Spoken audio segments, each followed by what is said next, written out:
Защо работодателите не каниха на интервю мой клиент?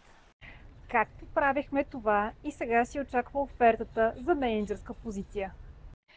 Докато съм на почивка на Хаваите в тази сладка къща, ви записвам една история от клиент във връзка с вчерашния съвет за писане на автобиография. И тя е, че той не получаваше покани за интервю, защото неговата компания е била купена от друга компания. И съответно в автобиографията му изглеждаше, че е работил за много компании за кратък период, а всъщност той е работил за една и съща и реално има прогрес от специалист в мениджър.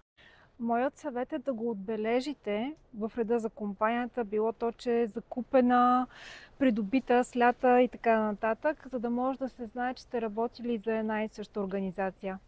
За още съвети следете ни тук на Имаш HR.